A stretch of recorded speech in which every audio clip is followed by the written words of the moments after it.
Aujourd'hui, nous allons parler de la persévérance des bâtisseurs. Dis Amen. La persévérance des bâtisseurs. Nous avons appris tout le long de ce mois que nous sommes des bâtisseurs avec Dieu, des bâtisseurs qui travaillent dans le champ de la construction de notre Père, des bâtisseurs qui veulent travailler parce que nous sommes co-ouvriers avec Dieu, nous bâtissons avec le Père et Dieu veut que chacun de nous bâtisse sur le fondement qui est Jésus. J'aimerais dire à quelqu'un ce matin, en tant que bâtisseur, ce n'est pas seulement de commencer, mais il faut poursuivre. Quand tu commences, on commence justement avec la joie. Alléluia, oh Jésus m'a sauvé. Oui, c'est vrai, merci. Il t'a sauvé après. Quelle est la prochaine étape? Et lorsque nous comprenons que la foi est importante, mais sans la persévérance, nous ne pouvons pas atteindre le but, c'est là que nous commençons vraiment à être des bâtisseurs. Et quel que soit le domaine dans lequel vous voulez bâtir, quel que soit le domaine dans lequel vous voulez exceller, il faut de la persévérance. Donc, le message ce matin, la persévérance des bâtisseurs, la foi et la persévérance des bâtisseurs. Nous ouvrons nos Bibles dans le livre aux Hébreux, l'épître de Paul aux Hébreux 6, verset 11. Hébreux 6, verset 11. Lisons. Nous désirons que chacun de vous montre le même zèle pour conserver jusqu'à la fin une pleine espérance, en sorte que vous ne vous relâchiez point et que vous imitiez ceux qui, par la foi et la persévérance, héritent des promesses. Dites Amen. Ici, quand nous voyons ce passage, souvent tu l'as lu plusieurs fois, mais ici, aujourd'hui, nous voulons regarder le contexte dans lequel cela a été apporté. C'est un texte qui nous invite, chacun des bâtisseurs, chacune des bâtisseuses, une invitation à marcher sur les traces de ceux et de celles qui, par leur foi, leur persévérance et leur attente patiente, sont entrés en possession de ce que Dieu leur avait promis. Dieu veut bâtir avec chacun de nous.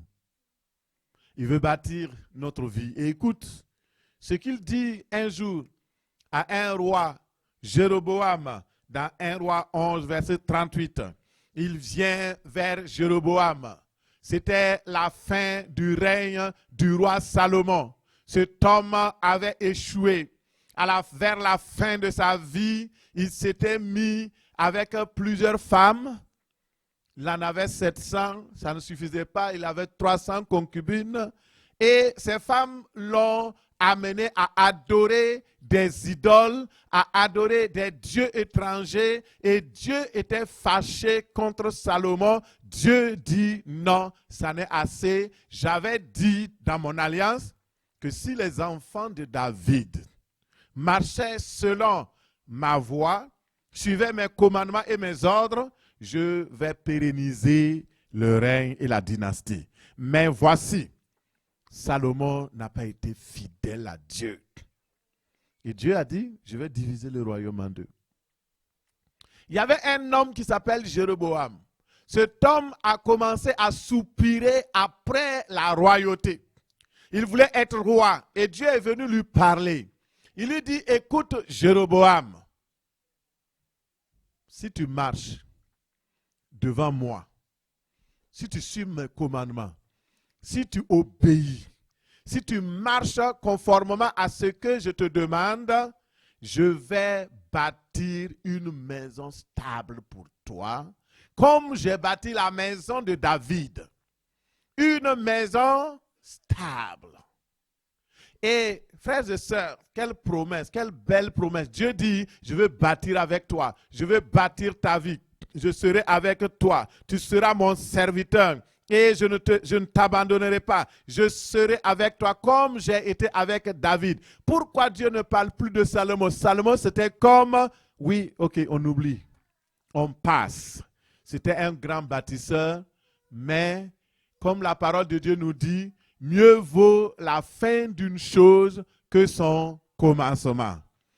Lorsque nous commençons de bâtir, il faut poursuivre avec persévérance. Il faut poursuivre avec joie. Mais si nous abandonnons un jour, alors, quel que soit ce que vous avez fait avant, ça ne sera plus compté. Je suis désolé de vous le dire et de vous l'apprendre.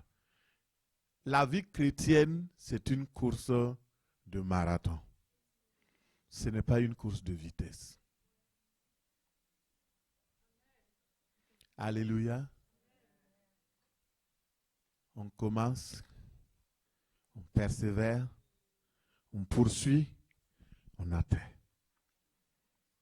Mais s'il y a des gens qui sont très bons en course de vitesse, dans le marathon, ceux qui commencent rapidement, ils sont en tête de peloton, vous allez voir à un certain moment donné, ils abandonnent et ils reculent.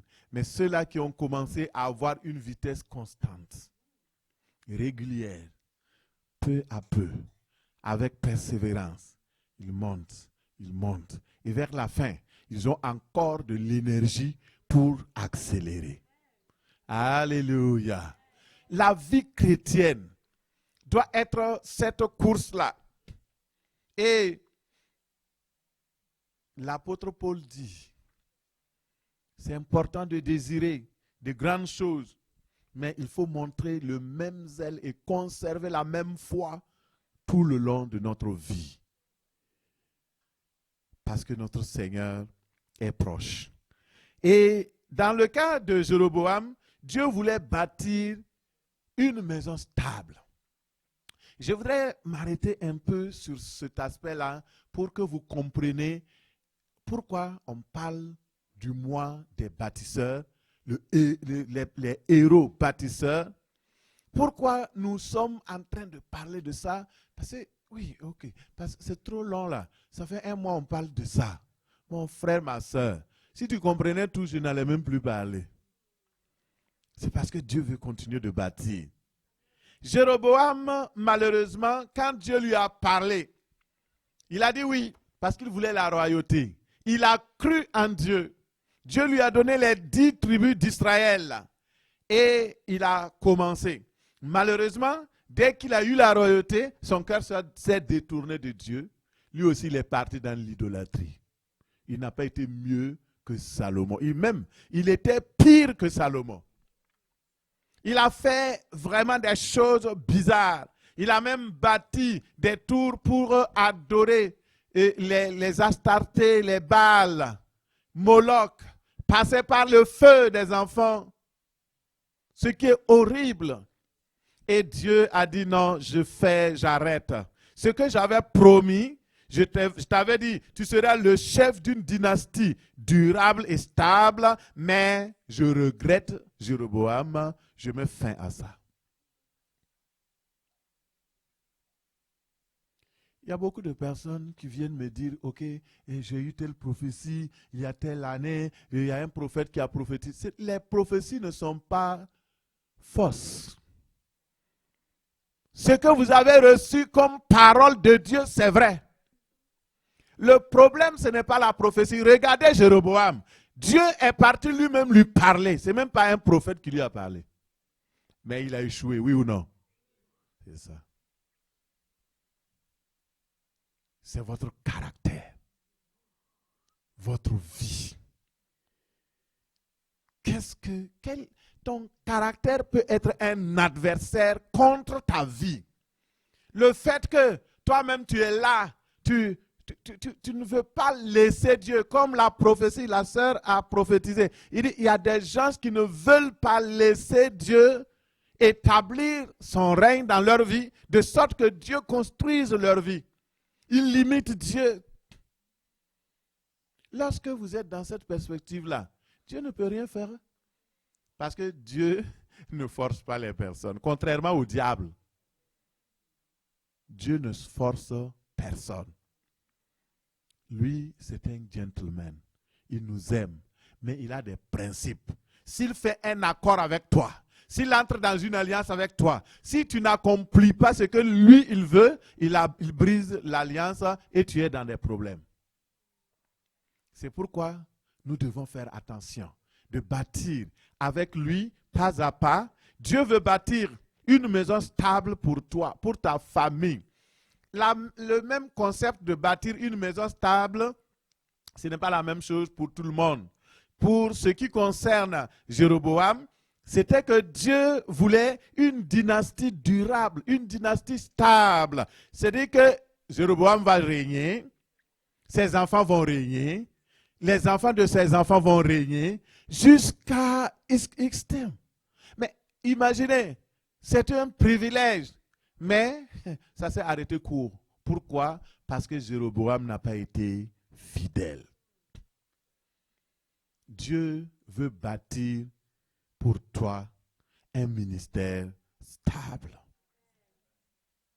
Il veut bâtir pour toi un empire financier prospère. Il veut bâtir pour toi une dynastie d'impact. Vous savez, quand je préparais le message, je pensais, qu'est-ce qu'ils vont répondre quand je vais dire, Dieu veut bâtir un foyer stable pour toi. Et non, j'imaginais, je dis, il y a des gens qui vont être... Il y a d'autres qui vont dire, Amen. Il y a d'autres qui vont dire, Amen. Mais en réalité, quand je dis ça, ce n'est pas pour moi. Moi, j'ai déjà le message. Quand je dis, Dieu veut bâtir un foyer stable, si tu es concerné, quand ton Amen là, c'est dire, je m'approprie. Je prends pour moi.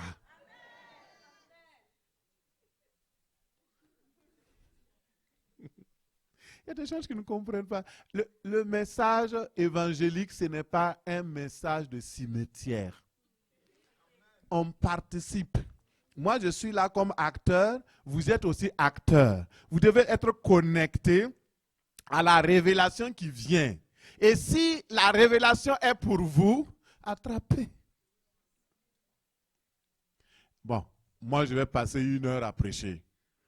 Toi, c'est quelques secondes seulement, tu vas dire Amen. Qu'est-ce qui te coûte d'ouvrir la bouche et de recevoir ce que Dieu te dit? C'est ça, je ne comprends pas. Ou bien vous êtes fatigué des bénédictions. Donc, on va passer à autre chose. Alléluia. Dieu est bon. Dieu veut bâtir pour toi un ministère prospère.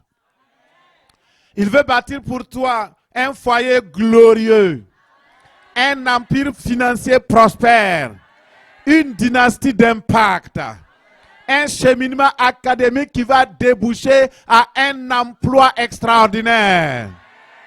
Tu vas avoir un poste de travail où tu seras à l'aise au nom de Jésus. Dieu veut te positionner. Il veut te mettre à l'aise sur le plan financier, matériel, économique et même politique. C'est ça notre Dieu. Et comme il a dit, il a vu le cœur de Jéroboam. Jéroboam recherchait la royauté. Dieu est venu lui dire, je vais te donner une maison stable. Ce matin, c'est ta portion au nom de Jésus. Maintenant, si tu veux atteindre ce niveau, cette grande bénédiction, il faut 2 choses. La première chose, c'est la foi. La deuxième chose, c'est la persévérance. Si tu persévères, tu vas voir.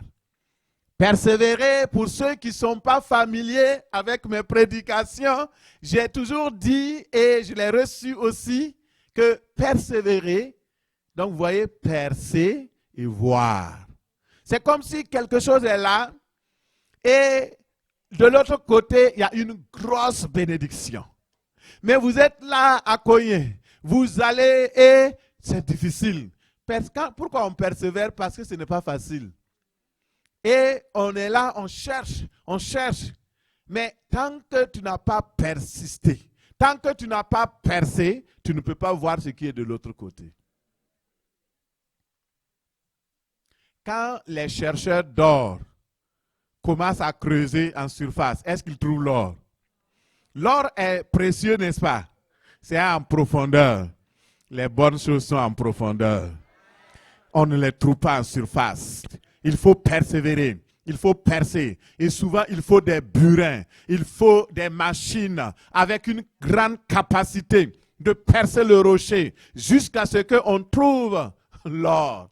Mais si tu es là, tu es un chercheur d'or, dès le premier jour, ah non, moi je vais abandonner là parce que là, on n'a pas trouvé l'or aujourd'hui. Tu viens à la maison, chérie, est-ce que tu as trouvé l'or? Ah, on n'a rien trouvé. Ok, continue, persévère. Demain, est-ce que vous avez... Non. Ah, est-ce que vous n'allez pas laisser ça? Peut-être que c'est dans un autre lieu, mais persévérer. Plus c'est dur, plus la provision est proche. N'abandonnez pas votre rêve. Si votre rêve vient de Dieu, persévère. N'abandonne pas, persévère. Les persévérants, c'est qui? Les persévérants, c'est ceux qui n'abandonnent pas leur but, qui n'abandonnent pas leur vision, ceux qui ne se retirent pas du chantier de construction de Dieu, même si c'est dur. Ils ne quittent pas. Ils disent, ah, Seigneur, je suis ouvrier avec toi. Tu m'as recruté dans ton chantier de construction. Je suis là, c'est dur, je reste. Vous savez, moi j'ai fait l'expérience de la maçonnerie. Et donc j'ai essayé d'aider. Comme aide-maçon, on apporte les briques pour construire des maisons. Un jour, on nous a demandé de venir pour faire du béton armé. Vous savez, à l'époque, je ne sais pas, peut-être 30, 35 ans en arrière, là, et on est parti de 6 heures du matin à 18 heures du soir pour faire du béton armé. Il n'y avait pas de machine. Donc aujourd'hui, là, quand vous voyez les machines qui broient les bétons, oh, gloire à Dieu hein, pour les machines. C'était nous, les bras, qui faisions ça, avec des pelles. Et pour faire du béton avec la main, c'est tellement difficile. On a travaillé du matin au soir.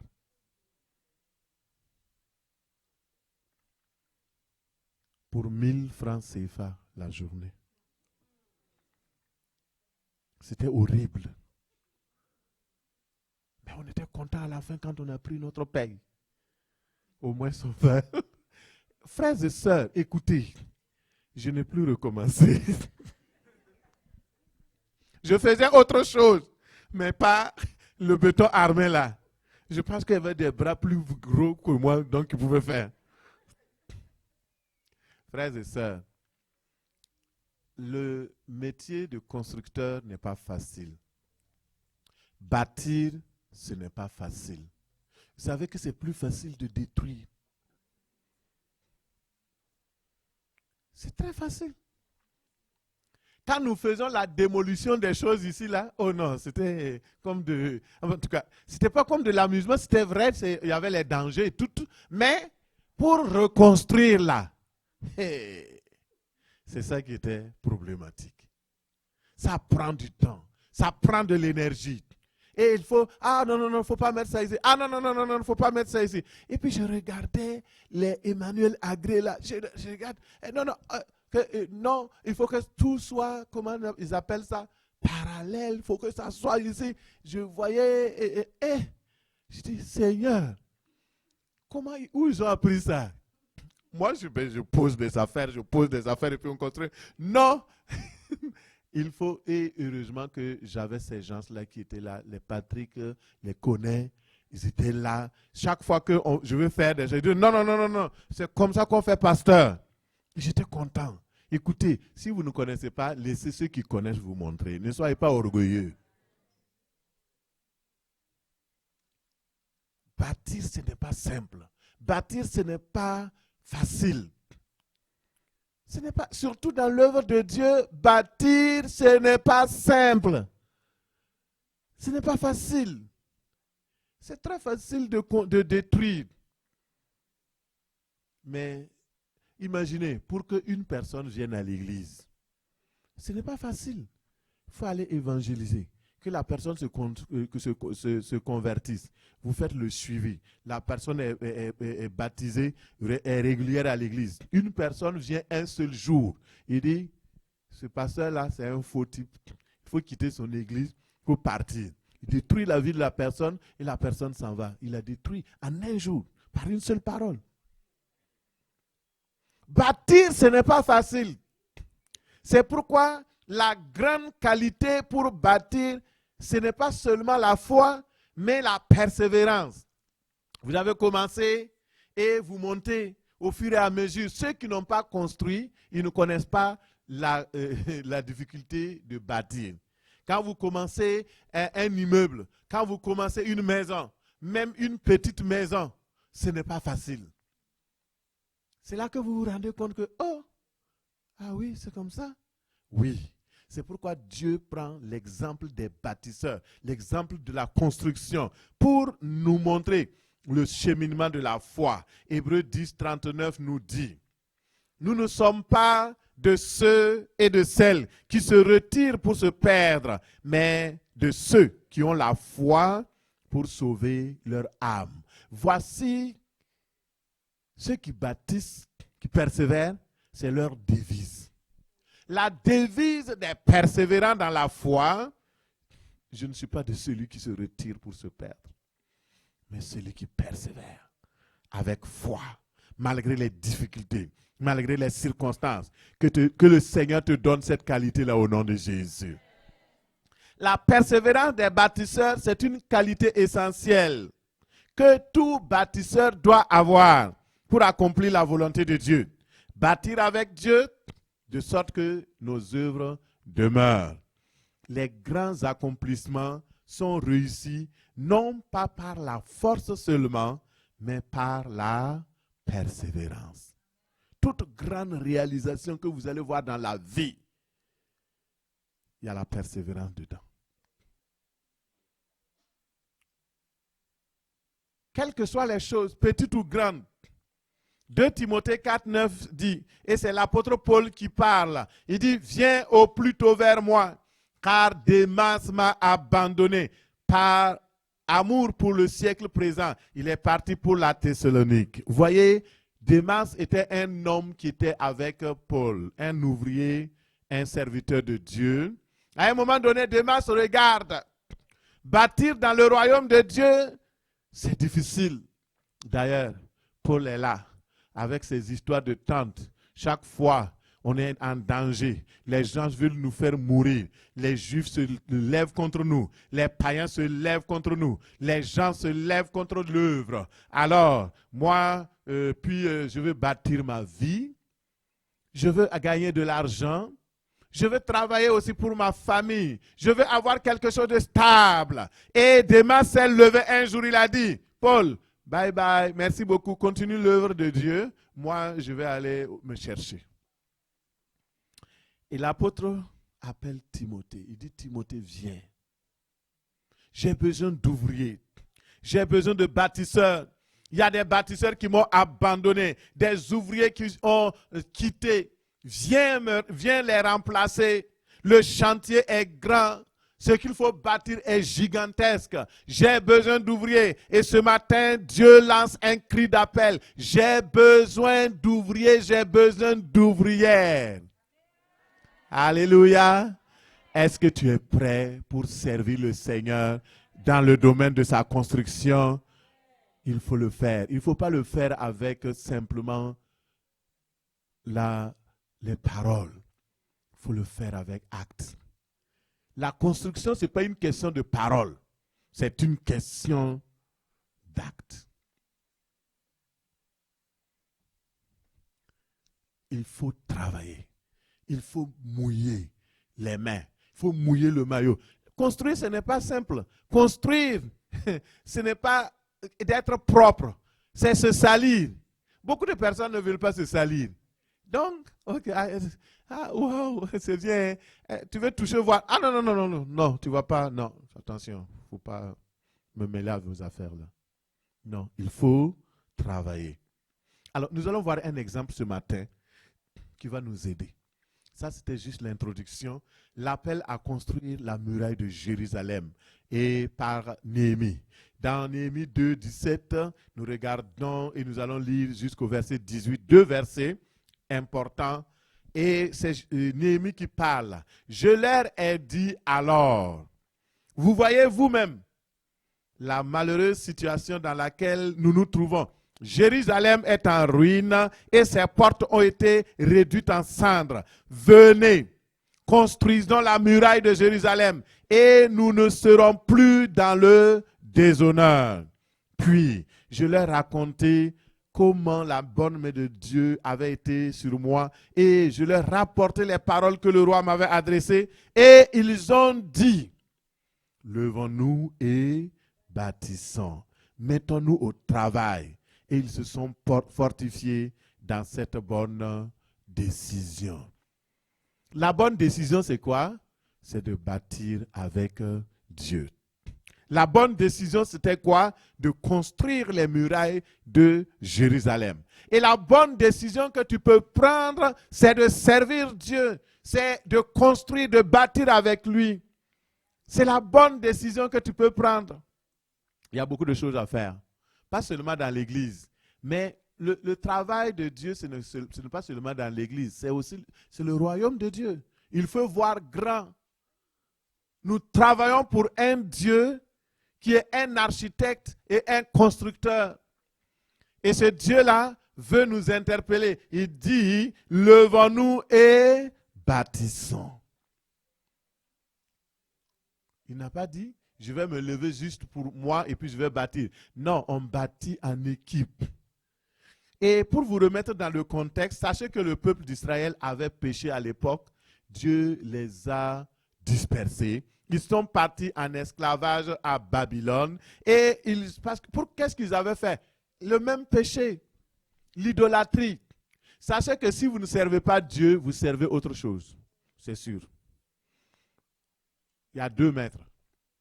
Servez le Dieu qui vous a appelé ou bien vous servez le monde. Démas servait le monde. Que le Seigneur nous aide au nom de Jésus. Et le peuple avait désobéi. Ils avaient commencé à pratiquer l'idolâtrie, à servir d'autres dieux. Et Dieu dit non, vous ne pouvez pas être avec moi. Moi, je suis votre Dieu. Et vous bâtissez pour un autre Dieu. Dieu a dit non, je romps l'alliance. Et ils ont été envahis par les armées étrangères et déportés à Babylone. Mais vous savez, Dieu est un Dieu miséricordieux. Il est compatissant. Il est plein de bonté. Il est plein d'amour et de compassion. Il n'a pas laissé le peuple. Et même avant même qu'il soit déporté. Et pendant le temps, Dieu a envoyé des prophètes. Il a envoyé Jérémie pour les avertir. Et plus tard, il a parlé à Daniel pour lui dire, oui, quand le peuple sera dispersé, je vais les rassembler à nouveau. Je vais les faire venir. Daniel 9, verset 25, nous dit que l'ange parla à Daniel en disant, sachez-le donc et soyez attentifs. Depuis le moment où la parole de Dieu a été annoncée, que Jérusalem sera restaurée et reconstruite jusqu'au Messie, au conducteur, il y a 7 semaines et 62 semaines. Les places et les fossés seront restaurés et reconstruits. Mais ce sera une période de détresse. Donc, la période de la fin du Messie, c'est entre la 69e et la 70e semaine. Actuellement, je fais une parenthèse, ça va être développé par l'évangéliste Mario Massicotte. Actuellement, nous sommes dans la 70e semaine qui est la dernière. la 70e semaine qui est la dernière. Et c'est pourquoi, vous voyez pourquoi Dieu a fait que la construction de la muraille ait lieu. Peut-être quelqu'un peut se poser la question, mais qu'est-ce que des murailles? Pourquoi? Est-ce que c'est si important? Oui, il fallait que la prophétie s'accomplisse. Il fallait que ce que Dieu avait annoncé à Daniel s'accomplisse. La reconstruction du temple a été faite et la reconstruction des murailles a été faite. Et parce que si le Messie venait, il fallait que tout cela soit restauré. La première venue de Christ, il y a eu une restauration. La dernière venue de Christ, il y aura aussi une restauration. C'est pourquoi le monde est en train de chaler contre Israël. Il y a des chrétiens qui ne comprennent pas. Mais pourquoi? Regardez tout ce qu'ils font. Nous ne supportons pas Israël physique là actuellement qui fait des bêtises. Non. Mais nous savons que sans eux, il n'y a pas de reconstruction. Et ça ne peut pas se passer non plus. Et quel que soit ce qu'ils font, il reste le peuple de Dieu. C'est pourquoi, au lieu de critiquer, au lieu de parler au hasard, vous ferez bien de prier pour que les choses s'établissent. Pour Israël, priez pour la paix au Moyen-Orient. Priez pour la paix de Jérusalem. Priez pour que les choses soient reconstruites. Parce que c'est avec cela que le Seigneur va venir. À la dernière trompette, il va venir lorsque nous serons enlevés avec lui dans la gloire. C'est notre espérance. Mais en attendant que tout cela soit, nous devons bâtir. Parce que si tu ne bâtis rien sur la terre, tu n'auras rien au ciel. Nous, quand on dit de bâtir là, ce n'est pas pour le pasteur. Non, moi je bâtis. Regardez, je fais un peu de tout. J'ai suivi un prédicateur aux États-Unis et il disait qu'il était très malade. Il est vraiment comme... Bon, c'est une histoire un peu longue. Mais retenez qu'il est parti au ciel. Et quand il est parti au ciel, le Seigneur lui a montré que chaque chose que vous faites dans l'église compte pour notre maison spirituelle à bâtir au ciel. Et quand il est revenu sur la terre, il dit que lui-même il est pasteur, mais il fait tout dans l'église. Que souvent il rentre, il regarde les femmes qui balaient, lui-même il prend des choses, il balaie. Il sait qu'il y a quelque chose au ciel, ça va bâtir sa maison spirituelle. Et il a dit, quand il arrive, quand j'arrive, il n'y a pas quelqu'un pour taper le tam-tam. Mon frère, il n'y a pas de grade pour taper le tam-tam. Il y a des gens qui sont là, vous avez des talents. Utilisez vos talents pour le Seigneur. Merci pour le frère qui est venu promptement pour taper la batterie. Mais écoutez, frères et sœurs, si nous sommes là, on se croise les mains, ils vont faire. Il n'y a pas de spécialiste dans quoi que ce soit. Apprenez si vous ne savez pas faire. Ne soyez pas des chrétiens de dimanche. On vient s'asseoir. Chrétien de dimanche, là, c'est bien. Tu viens recevoir la parole. Mais il dit, heureux ceux qui mettent la parole de Dieu en pratique. Si je parle de bâtir, et puis toi, tu as reçu ça. Oh Seigneur, merci. Je suis bâtisseur avec toi. Je suis bâtisseur. Après, maintenant, ok Seigneur, on range ce chapitre-là. Je continue de vivre comme ce que je vivais avant. Dieu dit que c'est comme un insensé qui, après avoir regardé dans le miroir, il a vu son visage naturel. Il voit qu'il y a des saletés. Il dit, ce n'est pas grave, on va sortir pareil. On va partir pareil. Non, c'est grave. Il faut changer. Dieu ne parle pas pour parler. Il parle pour que notre vie soit changée. Seigneur, aide-nous au nom de Jésus. Viens à notre secours au nom de Jésus. L'appel à reconstruire la muraille de Jérusalem. Le Dieu de miséricorde, non seulement il va rassembler son peuple, mais il a mis dans le cœur d'un homme qui s'appelle Néhémie la foi et la persévérance pour pouvoir bâtir. Oh, j'aime ça. Vous savez, le livre de Néhémie, ça m'a toujours parlé. Je lis ça, même la nuit, j'ai mis ça, j'ai écouté jusqu'à dormir. J'aime ça parce que ça me parle. Un jour, j'étais en train de me plaindre. Seigneur, regarde, moi je te sers. Ça fait 10 ans. En ce moment, ça faisait 10 ans. Je servais le Seigneur.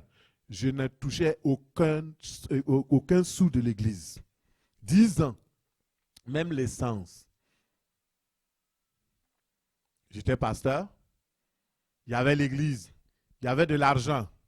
Je ne touchais aucun. Demandez, faites les plans financiers, allez-y vous renseigner au gouvernement. Et un jour, j'étais là, Seigneur, regarde comment je te sers. Pendant 10 ans, je n'ai même pas pris un sou. Mais regarde mes finances, bénis-moi, fais ceci. Le Seigneur me dit, ouvre dans Néhémie. J'ai ouvert et j'ai vu Néhémie qui disait, Seigneur, j'ai nourri les gens gratuitement pendant 12 ans. Quand j'étais gouverneur, je n'ai jamais pris de l'argent de ceux de gouverneurs. Je n'ai pris l'argent. Donc, normalement, on devait le payer en tant que gouverneur. Il dit, non, je n'ai pas usé de ce droit-là. Au contraire, il y avait plus de 150 personnes dans ma famille et les gens qui venaient, et c'est moi qui les nourrissais. Et il dit, vous savez, moi je pleurais pour 10 ans. Hein. Je l'ai fait pendant 12 ans. Je dis, hop, il y a quelqu'un qui a fait plus que moi. Mais si je savais, j'allais pris 2 ans de plus. Mais non, je dis ça parce que souvent, nous regardons notre petit nombril. Voici ce que j'ai fait. Voici ce que j'ai fait. Mais il y a d'autres qui ont fait plus que cela. Que le Seigneur nous donne cette humilité-là. On ne sert pas Dieu parce qu'on est payé ou pas payé. On sert Dieu parce que nous sommes serviteurs de Dieu. Nous ne bâtissons pas parce qu'on va nous féliciter ou nous récompenser. Nous bâtissons parce que nous sommes des bâtisseurs. Et quand nous bâtissons sur la terre, nous bâtissons au ciel. Alors, bâtissez sans avoir à la tête quelque retour que ce soit et le Seigneur vous bénira au nom de Jésus.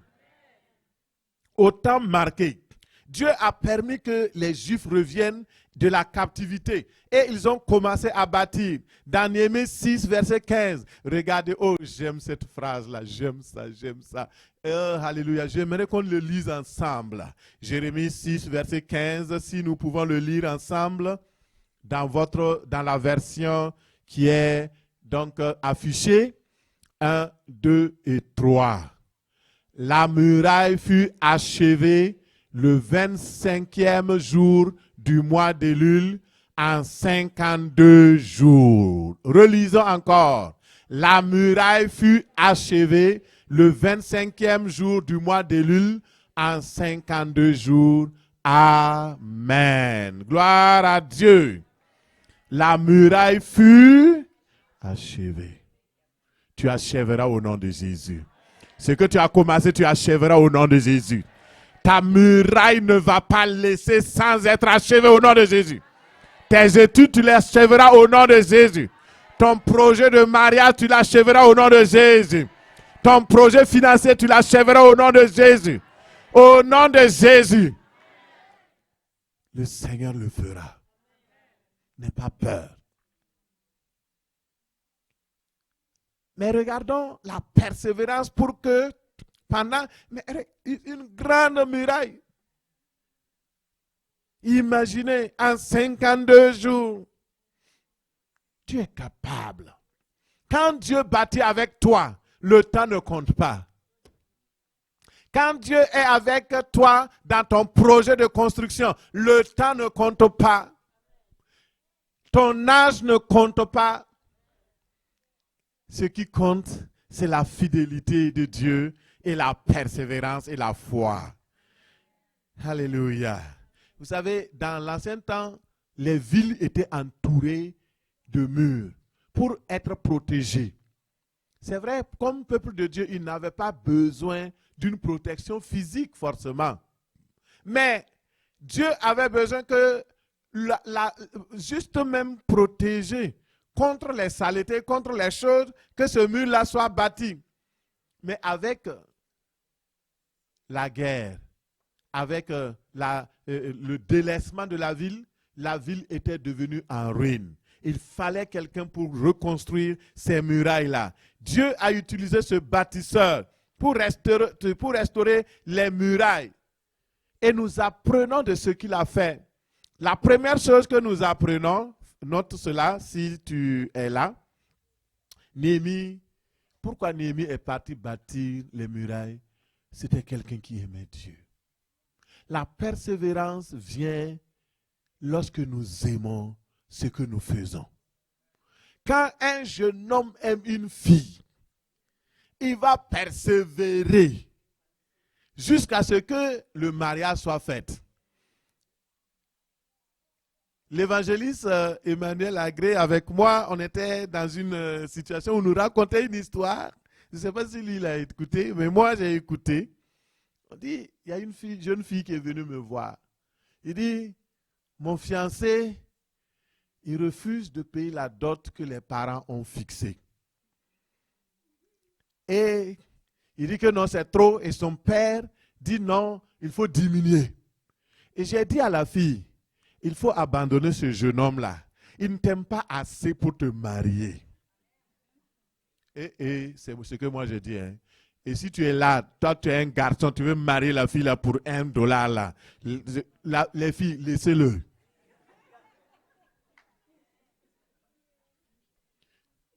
Tu sais combien ses parents ont besoin de lui, d'elle?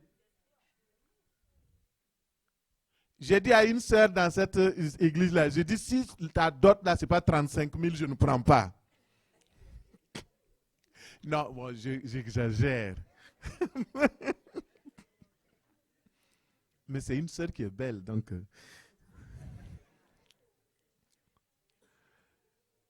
Il faut oser. Mais en réalité, c'est que dans le cas de cette fille, pour que quelqu'un ne parte pas avec une mauvaise compréhension, dans le cas de cette fille, la dot n'était pas grande. Ce que nous demandait, c'est environ $200. Donc l'équivalent de 250 $ maximum. Mais malgré ça, il dit que c'est trop. Donc vous comprenez ma réaction. Ça, même si c'est chez nous au Congo, ce n'est même pas encore une dot. Ça, c'est juste pour la grand-mère. Vous comprenez? Alors, frères et sœurs, si quelqu'un vous aime, il dit je t'aime, il va persévérer. Si vous aimez Dieu, vous allez persévérer. Si vous aimez l'œuvre de Dieu, vous allez persévérer. Lorsque Néhémie a appris que les murailles étaient en ruine, il a commencé à pleurer. Il a pleuré. Il a demandé au Seigneur qu'est-ce qu'il faut faire. Il a commencé à gêner. Il a commencé à prier. Vous savez combien de jours? Il a prié. Il a pleuré.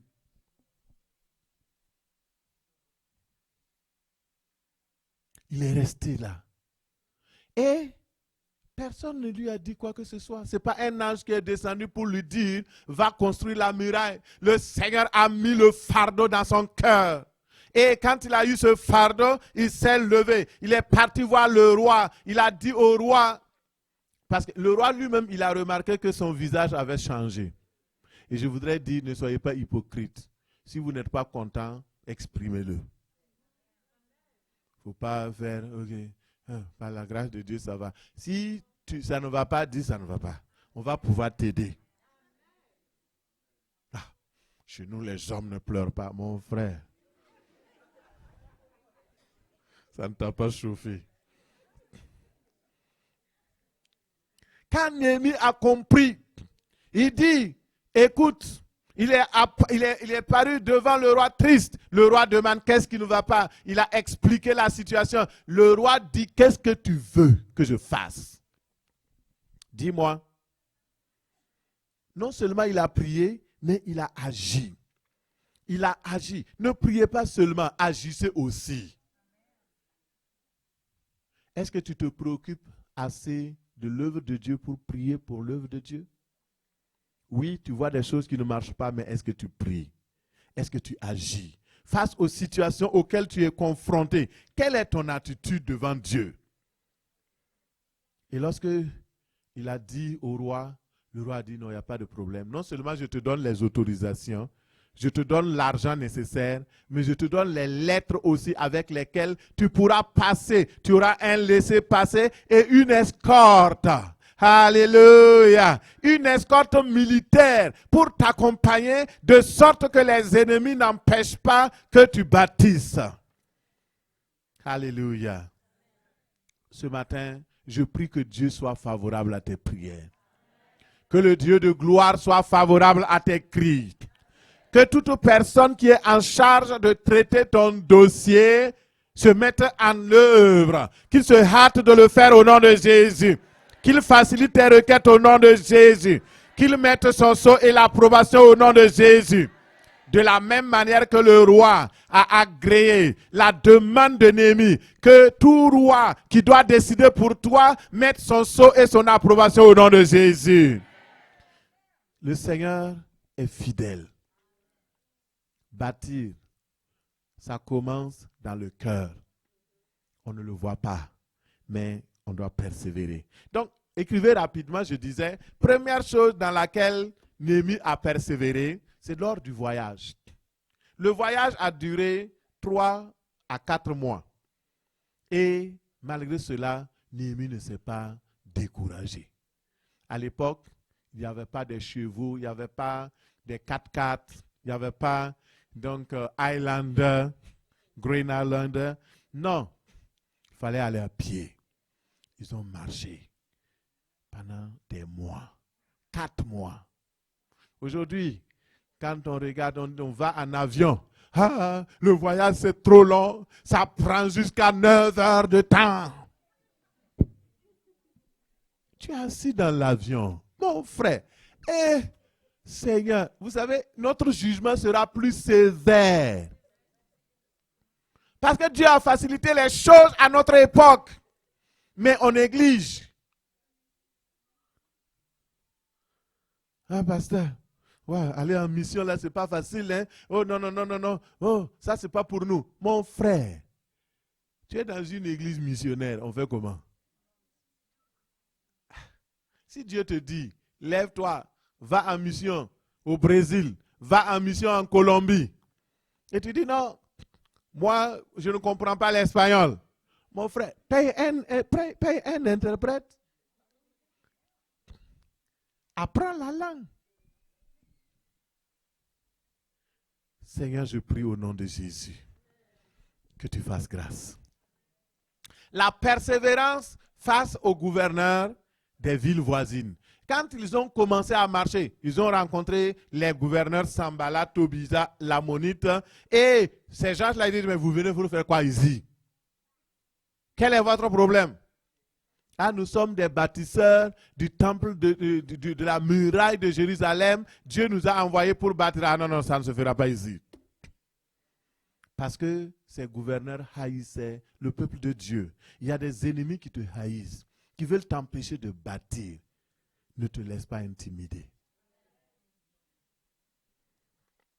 Et je prie ce matin parce que, vous savez, Néhémie a reçu des lettres ouvertes du roi. Et ces lettres-là ont permis, quand ils ont présenté ça aux gouverneurs, même si les gouverneurs étaient contre eux, ils les ont laissés passer. Que le Seigneur te donne un laissez-passer au nom de Jésus. Partout où tu vas, que le Seigneur ouvre les portes au nom de Jésus. Que le Seigneur étende tes limites au nom de Jésus. Que tes frontières soient agrandies au nom de Jésus. Alléluia. Ce matin, Néhémie, c'est un exemple de fidélité, de persévérance. Un bâtisseur courageux. Il arrive à Jérusalem. Il voit les murailles. Il prend soin de regarder. Il fait le tour pendant 3 jours. Il fait le tour de Jérusalem. Il regarde. Il constate les dégâts. Et il est venu pour impliquer le peuple de Dieu. Il dit, voici, Dieu m'a envoyé pour qu'ensemble, nous puissions bâtir. Et ce matin, je voudrais te dire, ici, nous travaillons en unité. Nous bâtissons ensemble. Apporte ta pierre, apporte ta poutre, afin que nous bâtissons ensemble au nom de Jésus. L'œuvre, c'est une œuvre d'équipe. Nous avons besoin de nous encourager les uns les autres. Et deuxième type de persévérance, c'est la persévérance face à l'opposition même. Non seulement ils ne voulaient pas qu'ils viennent, mais quand ils ont commencé, ah là là là là, les gens se sont levés. Mais j'aime Néhémie parce que Dieu mettait chaque fois la parole adéquate dans la bouche de Néhémie pour répondre aux adversaires. Chaque fois, il répondait. Par exemple, Sambala est venu et Tobija, quand ils sont arrivés, Sambala dit, mais que font ces faibles-là? Qu'ils bâtissent, on verra. De toute façon, ça ne réussira pas. Néhémie dit, notre Dieu est avec nous et ce qu'il a commencé avec nous, il achèvera. Le Dieu du ciel fera réussir notre entreprise. Nous, ses serviteurs, nous nous mettrons à l'œuvre et nous allons construire la ville. Et ce matin, Dieu parle à un cœur. Il dit, ne sois pas en retrait, sois de ceux qui bâtissent. La persévérance face à l'intimidation satanique. Les ennemis des bâtisseurs, ils savent que ce qui joue dans l'homme, c'est d'abord au niveau psychologique. Si vous gagnez quelqu'un dans ses pensées, si vous abattez son âme, vous l'avez comme esclave.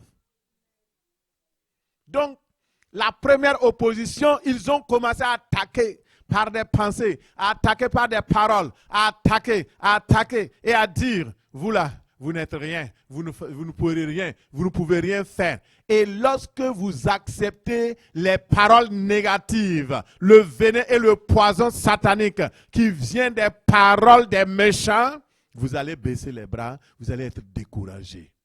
Ne vous laissez pas affaiblir. Non. Les ennemis des bâtisseurs, sachant qu'ils ne pouvaient pas attaquer les Juifs physiquement à cause de la protection du roi, qu'est-ce qu'ils vont faire? Ils vont attaquer psychologiquement. L'ennemi sait. Souvent, vous voyez, quand nous dormons, c'est là que le diable envoie les pensées. Hein? Il envoie les rêves. Il te fait visiter des choses. Mais pourquoi quand tu es debout là, il ne vient pas te tuer? Parce que Dieu te protège. Même les païens, ils protègent tout le monde. Combien de fois tu as failli mourir dans les accidents? C'est Dieu qui t'a protégé. Mais il veut attaquer tes pensées. Il veut attaquer et il utilise des gens autour de toi pour te décourager. Sambala, Tobija se sont engagés dans une guerre psychologique contre le peuple de Dieu et contre Néhémie. Et c'est la même stratégie que le diable utilise aujourd'hui. Il veut te détruire. Détruire tes pensées par tes pensées. Il procède par des ruses pour te décourager. Par exemple, Sambala se moquait devant l'armée samaritaine. Il dit, Néhémie, Néhémie, regarde, vous-même, regardez. Vous ne pouvez rien faire. Vous n'êtes rien. Ils se moquaient même des pierres, les outils, les matériaux qu'ils ont choisis. Ils disent non, ça ce sont des pierres. Un renard se lance là et puis tout est tombé. Tobija, c'est ce qu'il disait. Il dit si un renard se lance contre cette muraille-là, il la brisera. Imaginez vos efforts. Quelqu'un vient se moquer de ça. Et face à cette guerre psychologique, Néhémie a adopté la bonne attitude. Ne te laisse pas abattre par ceux qui amènent des pensées pour te dire tu n'es rien. Tu ne peux rien faire. Tu n'arriveras à rien. Tu arriveras au nom de Jésus. Parce que ton Dieu est avec toi. Tu arriveras au nom de Jésus. Parce que tu t'appuies sur lui. Tu arriveras au nom de Jésus. Parce que celui qui t'a appelé s'appelle fidèle. Il est fidèle. Il est fidèle. Il te gardera. Il ne t'abandonnera pas. Dans cette situation, et puis ce n'est même pas le moment pour qu'il t'abandonne. Il a besoin de toi. pour être bâtisseur, pourquoi il t'abandonnerait à un moment aussi crucial que celui-là? Mais quand les ennemis ont vu ça, ils ont dit, ok, on n'arrive pas à les abattre psychologiquement, avec nos enchantements, avec notre sorcellerie, avec les façons de faire de ce monde et des nations. Ce peuple-là est comme dur comme fer. Ils ont bâti. Et c'est cela que nous devons faire. Bâtir une muraille autour de nos pensées. Le Seigneur parle du casque du salut. Lorsque les pensées assaillent, les pensées viennent, qu'est-ce qui protège? Ou bien toi, tu t'assois, tu nourris. Il y a tel oncle qui a dit, il y a telle tante qui a dit, il y a tel cousin qui a dit, et puis ce que le cousin a dit là, ça m'a fait tellement mal.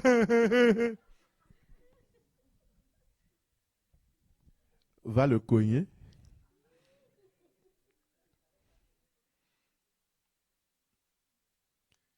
C'est des choses comme ça. Toi, tu t'assois.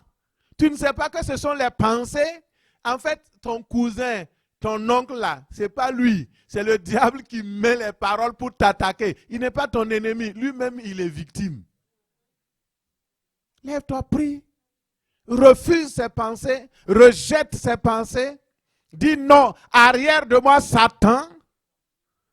Si tu continues de les manger, ces pensées-là, c'est ça qui amène cancer, c'est ça qui amène hypertension artérielle, c'est ça qui amène tous les problèmes de diabète et autres là. Parce que chaque fois, qu'est-ce qu'ils ont dit encore? Tu ne peux pas dormir, mon frère, dors. Quand je prends 5 minutes, c'est trop tard. Je ronfle déjà. Mon frère, priez pour moi des insomnies. Quelle insomnie? Le diable vient avec ses paroles méchantes, tu acceptes ça et tu viens tu dis de prier. Ah, prier pourquoi? Pasteur, je suis attaqué. Toi-même, tu n'attaques jamais. C'est les autres qui t'attaquent. Comment ça s'est attaqué? Je suis attaqué. Il y a des pasteurs qui aiment ça. Hein? Chaque fois, alléluia, au nom de Jésus, au nom de Jésus. Mon frère, il faut dire les gens la vérité. Hein? Tout n'est pas attaque. Il y a des affaires qui viennent dans notre vie. Ce n'est pas le diable. Hein? C'est toi-même. Ce n'est pas le diable. On voit les démons partout. Mon frère. Ah, le démon s'est levé encore. Il me poursuit. Qu'est-ce que la parole dit? C'est ça. Je vous ai donné le pouvoir de marcher sur les serpents, les scorpions. Et rien ne pourra vous nuire. Il n'a pas dit, je vous ai donné la course agile pour fuir devant vos ennemis. Il dit, résistez-lui avec une foi ferme. C'est-à-dire quand il vient avec les pensées, avec les émotions, avec le mensonge, tu dis non, tu résistes avec une foi ferme. Tu n'as pas besoin d'accepter tous ces mensonges. Il t'a menti une fois, une deuxième fois, mais ressaisis-toi. Alléluia. Maintenant, les populations voisines, ils ont été excités par Sambala, par Tobija, par les Ammonites, par les Arabes. Et ils se sont dit, on va aller les attaquer. On va aller maintenant, ok, on a tenté par tous les moyens, les enchantements, on ne peut pas, on va aller les attaquer. Et vous voyez, les Samaritains au nord, ennemis. Les Arabes au sud, ennemis. Les Ammonites à l'est, ennemis. Les Asdodiens à l'ouest, ennemis. Ils se liguèrent tous ensemble pour aller attaquer Jérusalem et y semer le désordre. C'est la stratégie de l'ennemi. Souvent, il vous attaque de toutes parts.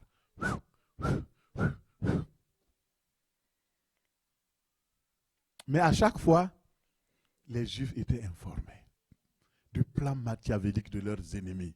Et je prie au nom de Jésus que le Seigneur place des personnes à pointer dans le camp de tes ennemis et qu'ils t'avertissent de leur plan maléfique au nom de Jésus. pour que tu sois prêt au nom de Jésus. Chaque fois qu'ils vont faire des complots contre toi, cela ne vient pas de l'Éternel, mais toute arme forgée contre toi sera sans effet au nom de Jésus. C'est cela. Ne te laisse pas abattre. Et je vous raconte notre histoire, comme celle de Néhémie. On était dans une petite ville et d'environ 17 000 habitants avec la banlieue. Et on est parti, donc on avait l'église. Et donc, c'est comme un instinct chez moi, je ne savais pas que j'étais planteur d'église. Moi, j'aime évangéliser. Donc, dès que je suis là, je parle du Seigneur. Et là, j'ai commencé une œuvre dans un autre village, en plus de là où nous étions en ville. Et quand on a commencé à évangéliser, ils nous ont appelés, ils ont dit, écoutez, ici, tout ce qui concerne autre religion que l'idolâtrie, ça ne marche pas. Nous sommes des animistes et nous le restons. Aucune autre religion soit révélée, quoi, ne viendra jamais s'installer dans notre village. Et j'ai dit, ah oui. Et ils nous ont dit, je dis ce qu'ils ont dit, hein. Il y a des gens qui sont très forts dans les critiques et les choses. Moi, je dis ce qu'ils ont dit. Je rapporte. Voilà. Ils ont dit, ceux qui sont venus premièrement, ce sont les musulmans. Le responsable qui était là pour la prière, quelque temps après, quand on lui a dit, il est mort. Et depuis ce jour, aucun musulman ne prie dans ce village. Il dit, deuxièmement, ce sont les catholiques qui sont venus. Ils avaient leur prêtre et puis, donc, comment on appelle, donc un catéchiste. Et ils sont tous morts. Et il précise que le catéchiste, il a blanchi de la tête aux pieds avant de mourir. Donc, c'est pour me faire peur. J'ai dit, bon, ok, tout ça, ce que vous racontez, c'est vrai, mais c'était à leur époque, et puis nous ne sommes pas ni l'un ni l'autre.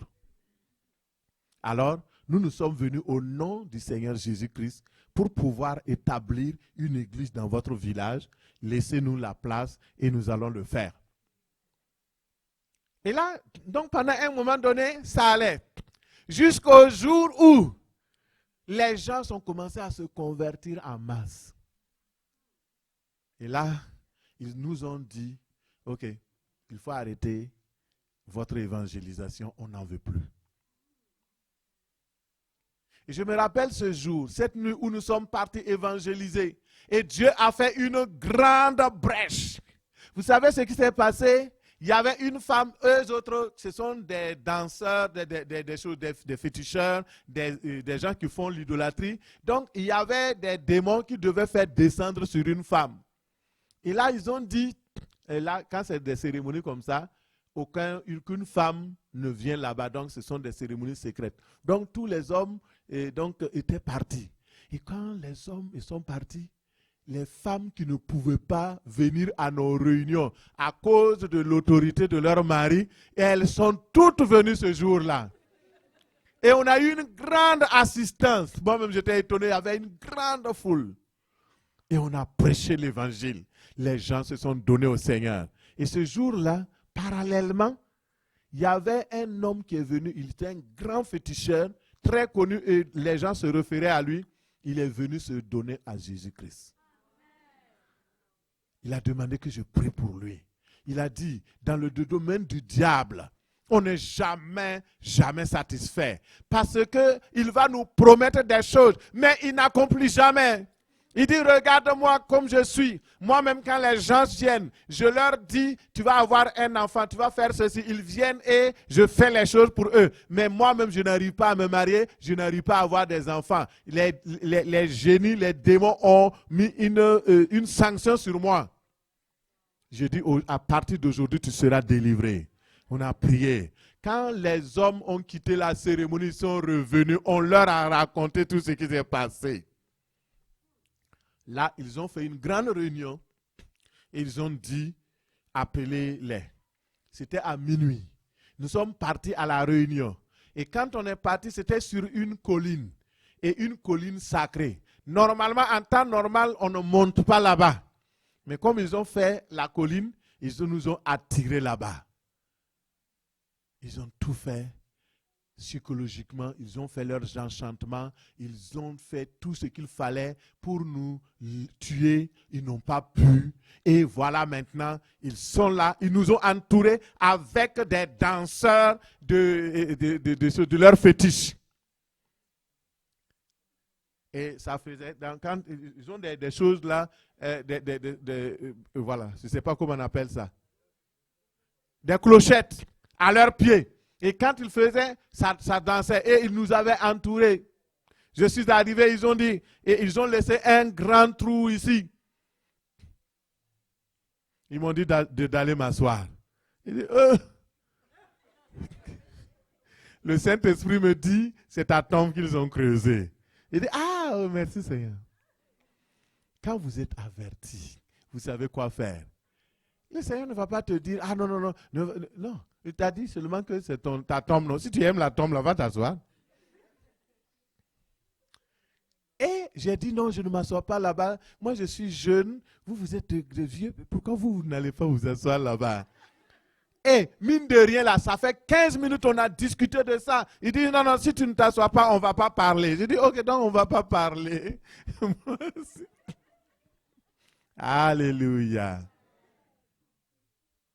Et finalement, ils ont réorganisé leurs choses. J'avais un plan A, ça n'a pas marché, ils ont organisé un plan B.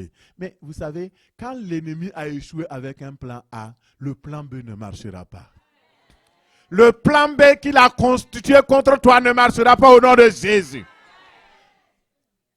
Et ils ont fait ça et ça n'a pas marché.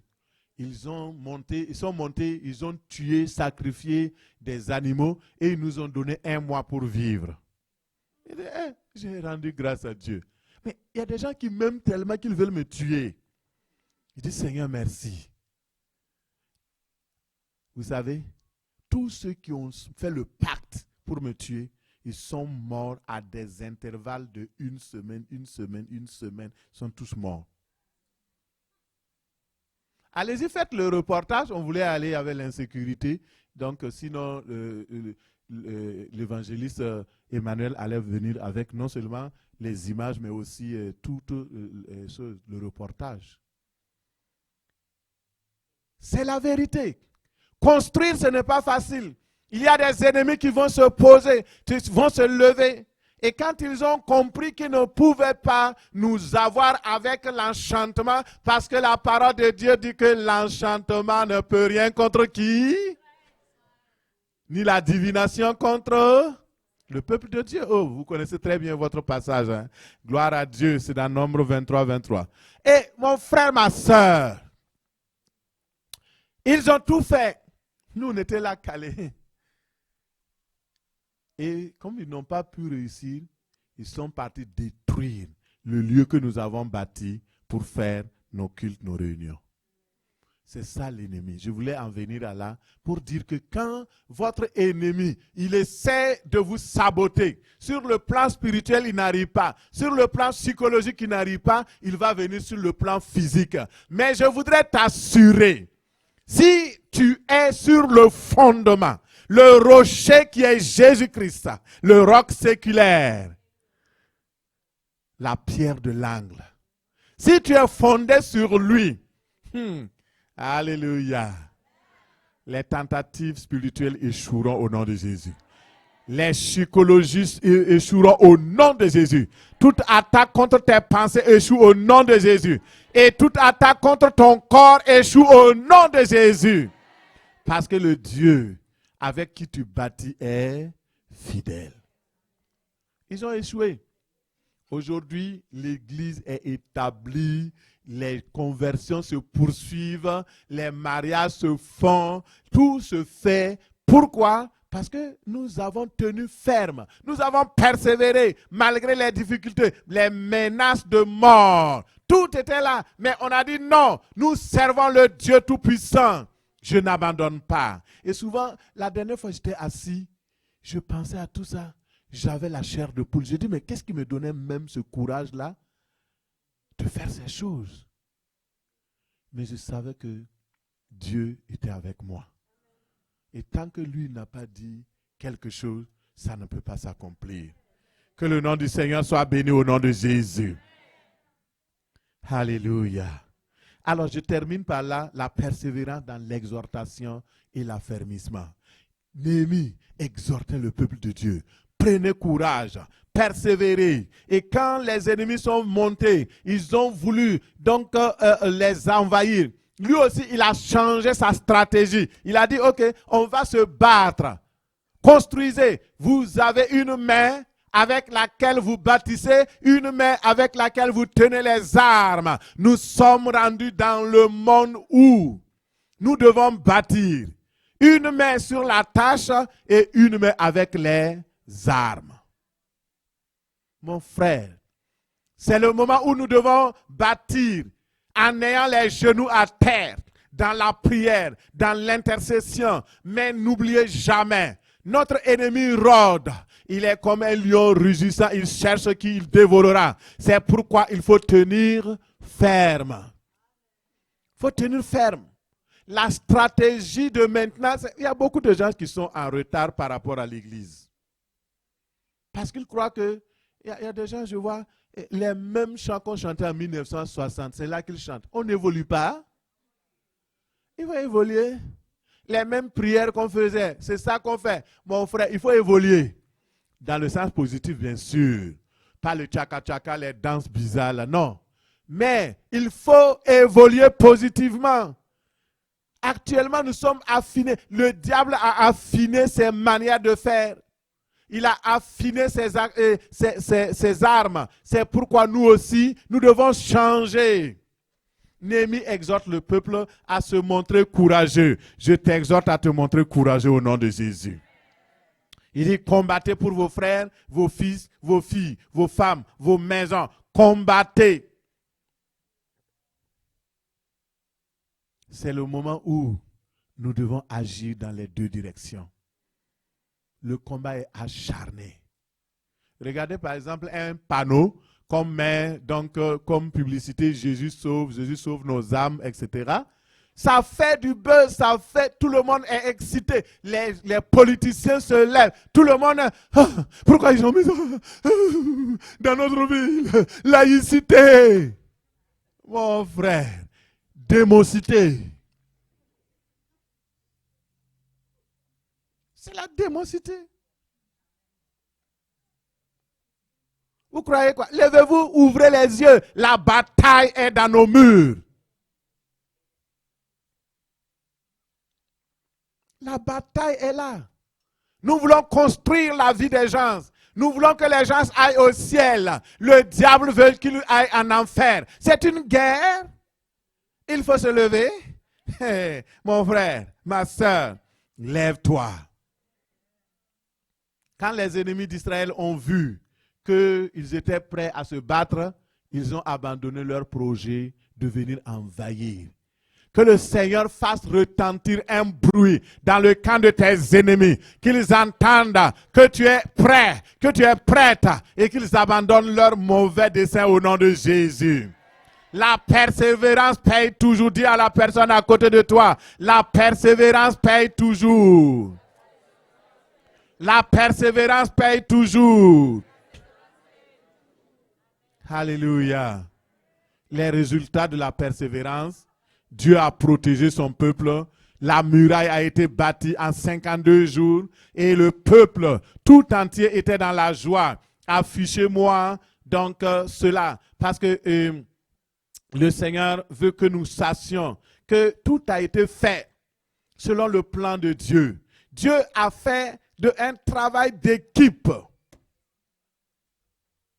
Et lorsque les ennemis ont vu cela, ils ont dit non, non, non. Ça là, c'est leur Dieu seulement.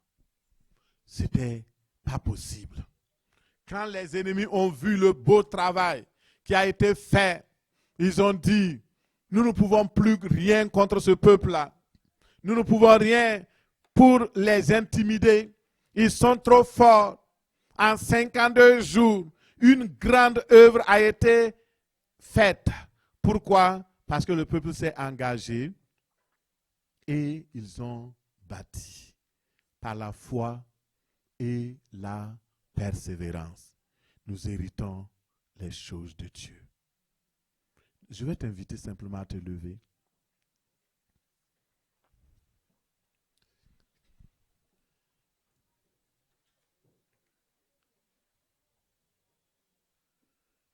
Dieu est fidèle. Néhémie se retournait chaque fois pour chercher la face de Dieu. Il priait. Il ne faisait rien, ni grand ni petit, sans avoir prié et sans avoir eu l'approbation de Dieu.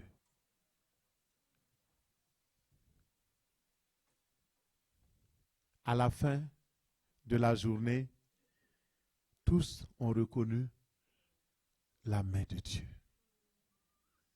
Et ce matin, je voudrais simplement prier pour que tous reconnaissent dans ta vie la main de Dieu. Que tes amis reconnaissent dans ta vie la main de Dieu. Que tes enfants reconnaissent dans ta vie la main de Dieu. Que tes ennemis reconnaissent que c'est la main de Dieu qui est sur toi. La persévérance. Vous savez pourquoi les gens abandonnent? Ils abandonnent par amour, par manque d'amour pour Dieu et par amour pour le monde. Certains abandonnent à cause du découragement. Le découragement, c'est une arme du diable pour vous embarquer, pour vous empêcher de bâtir avec Dieu. Ne laissez pas le découragement vous empêcher d'avoir votre maison céleste construite, bâtie et décorée. Le Seigneur a planifié quelque chose pour toi, pour ta vie, pour ta famille. Il veut que tu sois attentif à sa voix. Ne laisse pas les ennemis venir t'intimider. Souvent, c'est la paresse. Le Seigneur avait donné des talents à 3 d'entre ses serviteurs. Il a dit, allez faire valoir. Mais il y avait un qui n'avait pas compris. Et il a été disqualifié. Face au découragement, face à l'intimidation, ne vous laissez pas décourager. Je vous exhorte. Sachez que Dieu va récompenser chaque acte, chaque pas, chaque degré de courage que vous prenez avec lui. Les ennemis, les offenseurs de ceux qui bâtissent ne pourront rien contre vous. Parce que le Seigneur est là pour vous protéger, vous garder. N'ayez pas peur des conditions du travail. C'est vrai, dans le domaine de la construction, beaucoup n'y vont pas. Et j'aimerais voir des immigrants qui s'intéressent au domaine de la construction au Québec. Le gros problème, c'est que nous, les immigrants, et vous, les immigrants, moi, je suis québécois, là, c'est vous, je parle.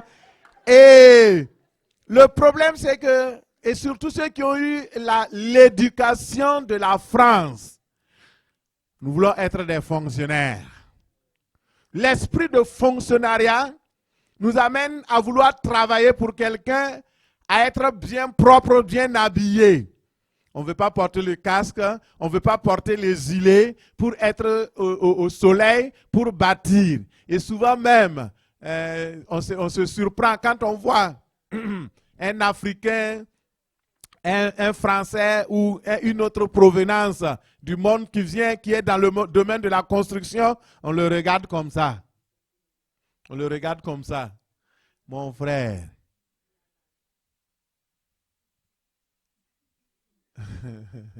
Vous savez de quoi je dis, non? La construction, c'est aussi un domaine dans lequel vous devez vous investir. Si vous êtes étudiant, vous voulez vous réorienter par rapport à vos études, je vous conseille de devenir architecte. Devenez donc quelqu'un qui va travailler dans le domaine de la construction des ponts, des chaussées et des choses. Et avec la sagesse que Dieu vous donne, vous allez réussir au nom de Jésus. Surtout, je parle aux filles. Les filles ne veulent pas se mouiller dans la construction. Amen. J'ai au moins un qui est d'accord avec moi. Mon frère, pourquoi je prends l'image de la construction pour illustrer les bâtisseurs? Parce que notre vie, c'est comme un édifice à bâtir. Dieu nous bâtit. Il bâtit notre caractère. Il bâtit notre vie. Et nous devons être bâtisseurs avec lui. Lui laisser la grâce de bâtir en nous. De bâtir. Mais aussi participer parce que nous sommes co-ouvriers. Dieu ne fera pas les choses que nous pouvons faire. Ce que Dieu peut faire, il va le faire. Ce que nous devons faire, ce que nous pouvons faire, Dieu ne nous demandera pas, il ne va pas le faire pour nous. C'est à nous de le faire. Sachons les priorités dans notre vie. Quelles sont les priorités? Dieu est en train de bâtir. Et je vous ai dit que le Seigneur Jésus-Christ revient bientôt. Il viendra trouver une église en train de bâtir. Il a dit, quand je vais revenir, que celui qui est sur le toit ne descende pas. Et on est sur le toit pour faire quoi? Pour bâtir. Ça veut dire que sur le toit, ça veut dire que la maison est déjà finie et qu'on est en train d'arranger les affaires. On passe les tuiles et on remet la couverture. Il dit ne descends pas. Continue de construire. Continue de bâtir. Bâtis, bâtis, bâtis. Ne te décourage pas. Bâtis. Tu es sur le toit. C'est presque fini. Tu es sur la bonne voie. Continue de bâtir. Ne lâche pas. Ne te relâche pas. Continue de bâtir ma soeur. Continue de bâtir mon frère. Continue de bâtir. Que tes mains ne soient pas faibles. Continue de bâtir. Lève tes mains vers le Seigneur. Tu es un bâtisseur, une bâtisseuse. Dis au Seigneur, voici mes mains pour bâtir avec toi. Parle-lui tout doucement. Seigneur, bâtis. Voici mes mains pour bâtir avec toi. Parle-lui, parle-lui. Seigneur, voici mes mains pour bâtir avec toi. Voici mes mains pour bâtir avec toi. Voici mes mains pour bâtir avec toi. Seigneur, voici mes mains pour bâtir avec toi. Alléluia. Alléluia. Et Ésaïe 6, le Seigneur parle au prophète. Il dit, qui enverrai-je? Qui ira pour nous? Qui ira dans le champ de la construction? Dans le chantier de la construction pour nous?